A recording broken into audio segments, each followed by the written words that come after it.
దేశీయ stock market సూచీలు ఇవాళ నష్టాల్లో ప్రారంభమయ్యాయి. అంతర్జాతీయ మార్కెట్లో బలహీన సంకేతాలు సూచీలపై ఒత్తిడి పెంచాయి. దీనికి తోడు ద్రవ్యోల్బణ గణాంకాలు, విదేశీ మదుపర్ల విక్రయాల ధోరణి మార్కెట్పై ప్రభావం చూపుతున్నాయి. ఈ వారంలో ఇన్ఫోసిస్, రిలయన్స్ ఇండస్ట్రీస్ వంటి దిగ్గజాల త్రైమాసిక ఫలితాలు విడుదల కానున్న నేపథ్యంలో మదుపర్లు ఆచితూచి వ్యవహరిస్తున్నారు. దీంతో మార్కెట్లు భారీ నష్టాల్లో ట్రేడ్ అవుతున్నాయి. ప్రారంభంలోనే సెన్సెక్స్ 800 పాయింట్లు కోల్పోగా నిఫ్టీ 23,200 వద్ద ట్రేడింగ్ అవుతున్నాయి.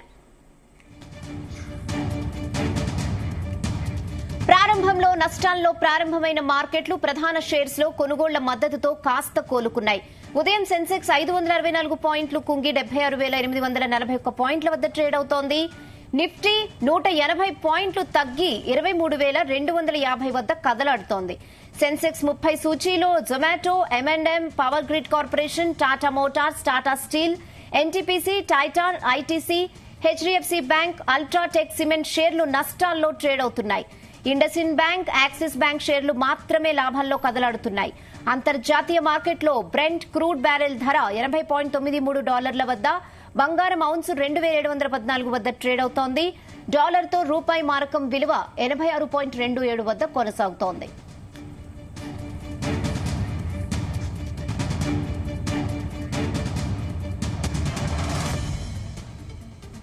ఇదే విషయంపై మనతో మాట్లాడడానికి మార్కెట్ అనలిస్ట్ జీవి సత్యనారాయణ గారు లైన్ లో ఉన్నారు. నమస్తే సత్యనారాయణ గారు. నమస్తే. ఎస్, నష్టాల్లో కొనసాగుతున్న మార్కెట్స్ ఏం చెప్తారు?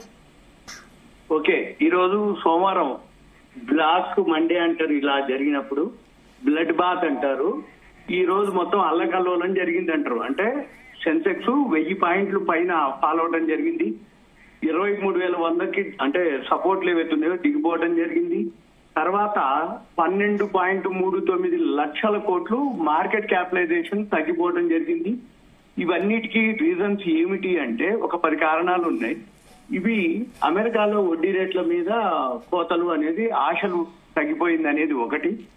తర్వాత ఎఫ్ఐఐలు కంటిన్యూగా అమ్ముతున్నారు అన్నమాట. ఈ సంవత్సరం అంటే న్యూ ఇయర్ లో ఒక్క రోజే వాళ్ళు కొన్నారు. న్యూ ఇయర్ లో జనవరి 2 నాడు. ఇక తర్వాత కంటిన్యూగా ఇప్పటి వరకు అమ్ముతూనే వచ్చారు. 21,357.46 కోట్లు వాళ్ళు ఇప్పటి వరకు అమ్మటం జరిగింది. మన మ్యూచువల్ ఫండ్స్ డిఐఎల్ కొనడం జరిగింది 24,215.87. ఎప్పుడైనా కానీ అంటే వాళ్ళు ఎందుకు అమ్ముతున్నారు అనే దానికి రీజన్స్ అన్నమాట ఇప్పుడు మనం డిస్కస్ చేసేది. ఇప్పుడు క్రూడ్ ఆయిల్ ప్రైసెస్ 15 నెలల హైక్ రావడం జరిగింది. రూపాయి మన రూపీ ఏదైతే ఉందో ఆల్ టైమ్ లోకి రావడం జరిగింది. డాలర్ ఇండెక్స్ పోల్చుకుంటే అంటే మనది $86.27 రావడం జరిగింది. అయితే యుఎస్ బాండ్ ఈల్డ్ వలన అంటే మనము ఎప్పుడైతే రూపాయి క్షీణిస్తుందో మనకి దిగుమతి ఖర్చులు పెరుగుతుంటాయి. అందుకని వీటితో పాటు అమెరికా మార్కెట్లు కానీ, యూరోప్ మార్కెట్లు, యుఎస్, ఏషియా మార్కెట్లు అన్ని కూడా డౌన్ అవటం.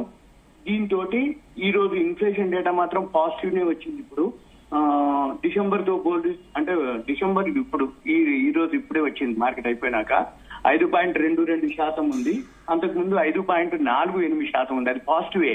అయితే మరి ఈ న్యూస్, ఈ ఇన్ఫ్లేషన్ డేటా రేపు ఉదయం ఎలా తీసుకుంటది అనేది చూడాలి మార్కెట్. తర్వాత ఐఐపి డేటా కూడా పాజిటివే రావటం జరిగింది. ఇన్ఫ్లేషన్ డేటా తక్కువ ఉండాలి, ఐఐపి డేటా ఎక్కువ ఉండాలి. అలానే జరిగింది. ఇన్ఫ్లేషన్ అంటే ద్రవ్యోల్బణం, మనం కొనుక్కునే వస్తువుల యొక్క ధరలు అనమాట తగ్గినాయి అనమాట ఈ నెల. అంటే నవంబర్ తో పోలిస్తే ఐఐపి డేటా అంటే ఇండెక్స్ ఆఫ్ ఇండస్ట్రియల్ ప్రొడక్షన్ అది 3.7% నవంబర్ నుంచి డిసెంబర్ 5.2% అది పెరిగింది. అంటే ప్రొడక్షన్ పెరిగింది కాబట్టి అది పాజిటివే.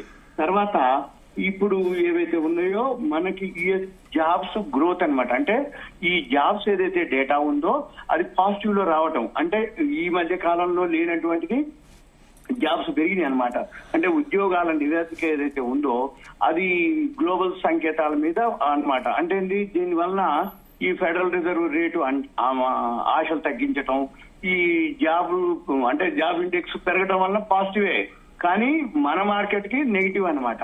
తర్వాత ఇప్పుడు ఎఫ్ఐఐలు అయితే కంటిన్యూగా అమ్మటం, దీంతో మన మార్కెట్లు పడటం. ఇంకొకటి ఇప్పుడు మనకి 20వ తారీఖు ఆయన ట్రంప్ ప్రమాణ స్వీకారం ఉంది. ఫిబ్రవరి 1 కి మనది బడ్జెట్ ఉంది. ఇవన్నీ రీజన్స్ అన్నమాట. అంటే సుమారుగా ఒక 10 కారణాలు చూపిస్తున్నాయి. ఏది ఈ విధంగా అంటే ఒకటో మార్కెట్ ఎందుకు పడింది దానికి అనే దానికి యుఎస్ ఫెడరల్ రిజర్వ్ ఆశల మీద ఒకటి, తర్వాత ఎఫ్ఐఎల్ కంటిన్యూగా అమ్మటం ఒకటి, క్రూడ్ ఆయిల్ 15 నెలల హైక్ రావడం జరగటం, రూపాయి ఆల్ టైమ్ లోకి రావడం జరగటం, తర్వాత ఏదైతే యుఎస్ బాండ్ ఈల్డ్ పెరగటం వల్ల మన దిగుమతి ఖర్చులు పెరగటం, ఈ గ్లోబల్ మార్కెట్స్ అన్ని వీక్ అవటం, మన అన్ని ఇప్పుడు ఈ 12.39 లక్షల కోట్లు మన ఈ రోజు మైనస్ అన్నమాట. అంటే మన మార్కెట్ క్యాపిటలైజేషన్ విలువ తగ్గిపోవటం, తర్వాత ఈ రాబోయే ఫైనాన్షియల్ ఇయర్ లో 2025 లో మన జీడిపి స్లో డౌన్ అవుతుంది అనేది ఒక వార్త. అంటే gross domestic product economy slow down అవుతుంది అనేది ఒక వార్త. దీంతో మన మార్కెట్లు అన్ని కూడా అయితే ఇటువంటి అన్ని జరిగినప్పుడు ఏమైందంటే షార్ట్ సెల్లింగ్ అంటారు. అంటే సెల్లింగ్ ఎప్పుడైతే జరుగుతుందో కొంచెం వీక్ ఉంది అని అంటే మార్కెట్ సెల్లింగ్ ఎక్కువ జరుగుతుంది. మళ్ళీ ఎక్కడో ఒక దగ్గర షార్ట్ కవరింగ్ కూడా జరుగుతుంది. అంతకుముందు మనం చెప్పడం కూడా జరిగింది. బాగా పడ్డ తెల్లారి పెరగడం కూడా జరుగుతుంది. మళ్ళీ ఇప్పుడు ఏమైతుంది, పెరుగుతున్నప్పుడు షార్ట్ కవరింగ్ వస్తుంది. ఇవన్నీ కూడా మార్కెట్ లో ఎప్పుడు ఉంటాయి. కాకపోతే ఎవరైతే ఇన్వెస్టర్ ఉన్నారో ఆచితూచి అడుగులేయాలి. జనవరి 20 తర్వాతనే మార్కెట్ కి అమెరికా వాళ్ళు మన దేశానికి సఖ్యతగా ఏమేమి చేస్తారనేది ఒకటి, అంటే ఎక్స్పోర్ట్స్ కానీ ఇంపోర్ట్స్ కానీ. మళ్ళీ ఫిబ్రవరి 1 కి బడ్జెట్ ఏదైతే ఉందో ఊహాగానాలు వేరు. బడ్జెట్ అయిపోయిన తర్వాత ఏ సెక్టార్ కి ఏది బెనిఫిట్ ఇస్తారనే దాని మీదనే మళ్ళీ ఫిబ్రవరి 1 తర్వాతనే మన మార్కెట్లు కొంచెం ఉంటుంది. అయితే రిజల్ట్స్ వస్తూనే ఉన్నాయి. రిజల్ట్స్ అయితే బాగానే ఉన్నా కానీ రిజల్ట్స్ వెయిట్ చేయటం అన్ని ఫిబ్రవరి 1 తర్వాతనే మన యొక్క మార్కెట్లు గమనం అనేది తెలుస్తుంది. అప్పటి వరకు ఉదయం పూటకి, మధ్యాహ్నానికి, సాయంత్రానికి మీరు అన్నట్టుగా ఉదయానికి అంటే లో నుంచి ఒక 100 పాయింట్లు మాత్రం రికవరీ అవటం జరిగింది. 76,249.72 లోకి వచ్చింది. క్లోజింగ్ లో 76,347, అంటే సుమారు ఒక 98 పాయింట్లు లో నుంచి కొంచెం రికవరీ అవటం జరిగింది.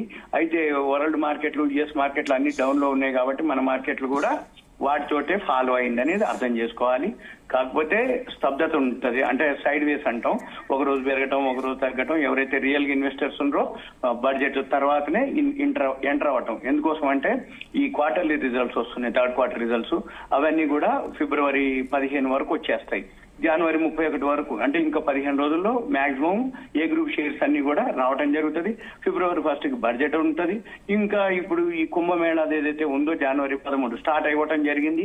ఇవన్నీ మనకి పాజిటివ్ న్యూస్ కనబడుతున్నా కానీ ఎఫ్ఐలు సెల్లింగ్ వల్లనే మన మార్కెట్ కొంచెం సెల్లింగ్ ప్రెషర్ అంటే డౌన్ అవటం జరుగుతుంది. ఎకానమీ స్లో డౌన్, ఇవన్నీ రీజన్స్ అనమాట. 10-12 కారణాలతోటి మన మార్కెట్లు ఫాలో అవటం జరిగింది ఈ రోజు. ఓకే సత్యనారాయణ గారు, థ్యాంక్ యూ.